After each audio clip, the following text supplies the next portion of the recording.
नमस्कार दोस्तों। आज मैं आपको सुनाऊंगा पहले मुर्गी या अंडा, एक बहुत ही सुंदर कहानी। एक दिन की बात है, बादशाह अकबर के महल में एक बहुत ही ज्ञानी पंडित आया हुआ था और उस पंडित को अपने ज्ञान पर बहुत ही ज्यादा घमंड था और वो अपने कुछ सवालों के जवाब बादशाह अकबर से पूछना चाहता था। लेकिन जब बादशाह अकबर उस ज्ञानी पंडित के कुछ सवालों के जवाब नहीं दे पाए तो वो ज्ञानी पंडित अपने घमंड में मुस्कुराकर अकबर से ये बोला कि क्या इतनी बड़ी सभा में मेरे सवालों के जवाब कोई भी नहीं दे पाएगा।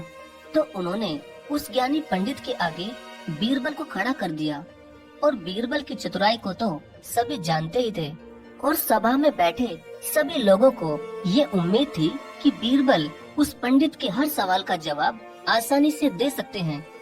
तभी उस पंडित ने बीरबल से कहा कि बीरबल, तुम्हारे पास दो रास्ते हैं, या तो मैं तुमसे 100 आसान सवाल पूछूं या फिर तुम मेरे एक बहुत मुश्किल सवाल का जवाब दोगे।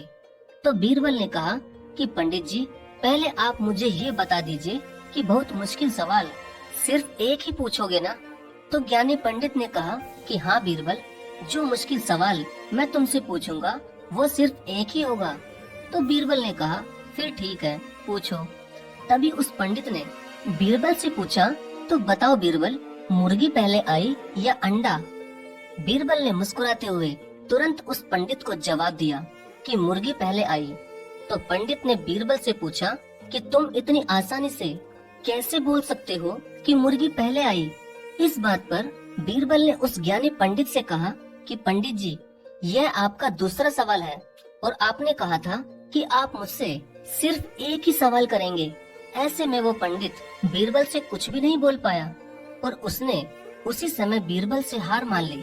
लेकिन फिर बीरबल ने उस ज्ञानी पंडित से कहा कि पंडित जी, हमें ज्ञान को हमेशा दूसरों में बांटना चाहिए, न कि अपने ज्ञान के अहंकार में किसी को नीचा दिखाना चाहिए।